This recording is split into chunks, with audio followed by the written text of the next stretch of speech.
আমার বিয়ের কিছুদিন পরেই আমি বুঝতে পারলাম যে আমার শ্বশুরবাড়িতে সবকিছু আমার ননাসের কথা মতো চলে। তিনি যা বলবেন সেটাই ঠিক। আমার শাশুড়ি এবং স্বামী সব মেনে নিলেন অকপটে। বিয়ে হয়ে গেলেও ননাস প্রায় এসে তার বাপের বাড়িতে থাকতেন। কেন জানি আমাকে একদম সহ্য করতে পারতেন না। সারাক্ষণ বিভিন্নভাবে ছোট করতেন, কথায় কথায় বলতেন, তোমরা তো আমাদের লেভেলের না, আমাদের পাশাপাশি দাঁড়ানোর কোনো যোগ্যতাও তোমাদের নেই। আমি মধ্যবিত্ত পরিবারের বড় মেয়ে। আমার পরে দুটি বোন আছে। মধ্যবিত্ত হলেও কখনো অভাব বুঝিনি। একগাদা আত্মীয় স্বজনের মধ্যে ভালোবাসা নিয়ে বেড়ে উঠেছি। হিংসা বিদ্বেষ কি তাও বুঝিনি কখনো। 18 বছর বয়সে এক বিয়ের অনুষ্ঠানে আমাকে দেখে আমার স্বামী পছন্দ করলেন। একমাত্র ছেলে হিসেবে শাশুড়িও আমাকে মেনে নিলেন। শুরুতে আমার বাবা এই বিয়েতে রাজি ছিলেন না, কিন্তু শাশুড়ি অনেক দরদ দেখিয়ে প্রতিশ্রুতি দিলেন তিনি আমাকে নিজের মেয়ের মতোই দেখে রাখবেন। এমনকি এটাও বললেন যে এই বিয়েতে তিনি কিছু চান না, শুধু মেয়ে দিলেই হবে। আমার বাবা আমার সাথে মোটামুটি সব রকমের ফার্নিচার দিয়েছিলেন, কিন্তু দ্বিতীয় দিনই আমার ননাস তা দেখে মুখ কালো করে বলেছিলেন, এগুলো কি, এসব কোনো জিনিস হলো? এগুলো তো আমাদের লেভেলে যায় না, কি ছোট লোক। শুনে খুবই কষ্ট পেলেও হাসি মুখে বলেছিলাম আমার বাবার এর চেয়ে সামর্থ্য নেই। আমার শ্বশুরবাড়ির বিরাট বড় লোক, শ্বশুর বেঁচে নেই, ইচ্ছে মতো টাকা উপার্জন করে প্রসাদসম বাড়ি তৈরি করেছেন। ননাস ও আমার হাজব্যান্ড তারা এক ভাই বোন। ছোটবেলা থেকেই নাকি আমার ননাস খুব জেদি ছিলেন। তার মুখের উপর কেউ কথা বলতে পারতো না, সবার উপরে অধিকার ফলাতেন, এমনকি আমার হাজব্যান্ডের উপরেও। ননাস বিয়েও করেছিলেন নিজের পছন্দ মতো, পাগলের মতো ভালোবেসে প্রথমে গোপনে বিয়ে করেছিলেন। তার হাজব্যান্ড খুব নিম্নবিত্ত পরিবারের সন্তান, ননাসকে পাত্তাও দিত না। তবু আমার ননাস তার পিছনে খরচ করতেন অঢেল অর্থ। বছরের 300 দিনই মনে হয় তিনি বাপের বাড়ি কাটাতেন। তখন তাদের দোতলা বাড়িতে আমার জায়গা হতো না। হাজব্যান্ড মাথা নিচু করে বলতেন, তুমি না হয় কয়েকটা দিন বাপের বাড়ি কাটিয়ে আসো। এরপর না চাইতেও জোর করে আমার বাপের বাড়ি পাঠানো হতো। ব্যাপারটা আমার জন্য ছিল খুবই লজ্জার। লোকেরা কথা বলা বলেই করতো যে মেয়ের বিয়ে হয়েছে তারপরেও এত ঘন ঘন কেন বাপের বাড়িতে এসে থাকে। আমার কোনো উত্তর ছিল না। শুনেছি আমার শ্বশুরবাড়িতে নাকি আগে 2-3 জন হেল্পিং হ্যান্ড ছিল।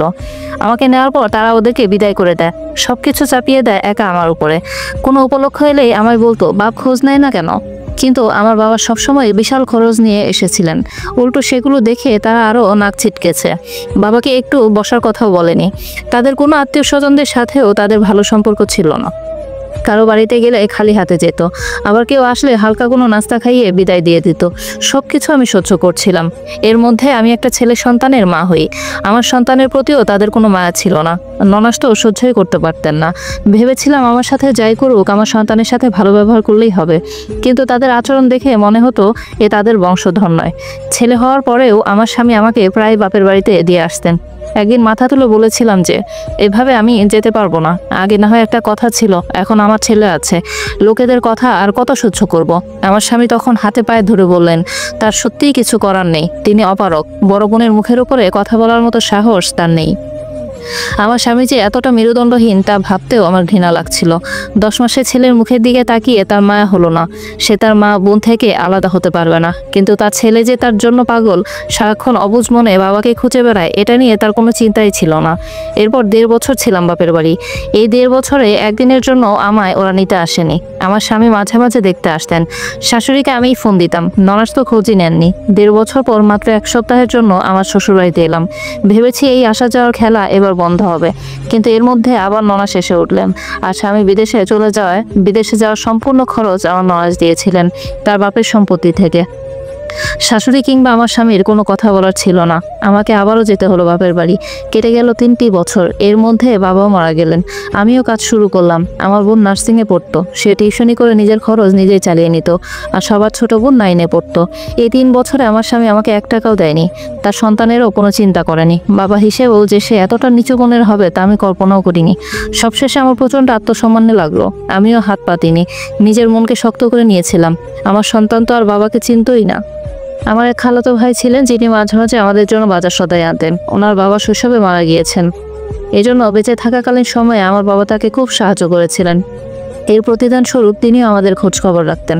আমার ছেলেকে অনেক ভালোবাসতেন, ছেলেটাও তাকে পছন্দ করত। তাকে নিয়ে ঘোরা, আড্ডা দেওয়া, গল্প শোনানো, মোট কথা একজন বাবার যা যা দরকার সব আমার এই ভাইটি আমার ছেলেকে পূর্ণ করে দিলেন।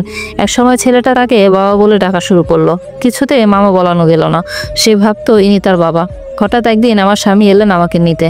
আমার ছেলে তাকে চিনতে না পারে ভয়ে চিৎকার শুরু করলো। তিনি আমারই সামনে ছেলেটাকে ধমক দিলেন। বিষয়টি আমার এত খারাপ লাগলো, বোঝানো সম্ভব না। এত বছর পরে আসছে বাপের অধিকার ফলাইতে। ছেলের কান্না দেখে আমি কঠোর কণ্ঠে তাকে বেরিয়ে যেতে বললাম। এটাও বললাম যেন উনি ওনার মাকে নিয়ে আসেন। আমার শাশুড়ি উল্টো আমাকে হুমকি দিয়ে জানালেন দরকার হলে তার ছেলেকে আবারও বিয়ে করাবেন, আমাকে আর রাখবেন না। পরিশেষে তারা ডিভোর্স পেপার পাঠিয়ে দিল। এমনকি এটাও বললো আমি যেন কোনোদিন ছেলের দাবি নিয়ে না যাই। তারা আমার ছেলেকে চিরদিনের মতো অস্বীকার করে দিল। আমার কষ্ট লাগেনি, মন থেকে তো সেই কবেই উঠে গেছে। তাদের জন্য কষ্ট কেন লাগবে? আমার প্রাক্তন স্বামী পুনরায় বিয়ে করলেন। খবর পেলাম এবার স্ত্রীর জন্য খুব মাথা উঁচু করে কথা বলেন। এমনকি মা ও বোনকে ডিঙিয়ে স্ত্রীকে নিয়ে কানাডায় চলে গেলেন। এদিকে আমি চেয়েছি আমার বোনকে ওই ভাইয়ের নিকট বিয়ে দিতে, নিজের কথা আর ভাবছে না। কিন্তু উল্টো দেখি বোন আমাকে বলছে আমি যেন বিয়ে করে নেই। আমি রাজি হলাম না। পরে ওই ভাই গ্রামের কয়েকজন মাতব্বর ব্যক্তি নিয়ে এলে তারা আমাকে বুঝাতে লাগলেন। আমি চিন্তা করছিলাম অবিবাহিত ছেলেকে কিভাবে বিয়ে করব। যদিও তিনি আমার 4 বছরের বড়, তবু এটা ঠিক হবে না। এখন হয়তো আমার ছেলেকে ভালো লাগছে, পরে ভালো নাও লাগতে পারে। শেষে সবার মতামতে 13 বছর পর আমাদের বিয়ে হলো। বিয়ের পর অকল্পনীয় সুখ পেলাম। আমার ছেলেকে নিজের ছেলের মতো তিনি আপন করে নিলেন। আমার খালা অর্থাৎ আমার শাশুড়ি, তিনি অনেক ভালোবাসতেন। কেটে গেল আরো 6টি বছর। এর মধ্যে আমাদের এক মেয়েও হয়েছে। হঠাৎ একদিন আমার ছেলের স্কুলের সামনে আমার প্রাক্তন শাশুড়িকে দেখতে পেলাম। কয়েকদিন তিনি দূর থেকে আমার ছেলেকে দেখছিলেন। গল্পটি ছিল সামিহা জান্নাত নামের একটি আপু।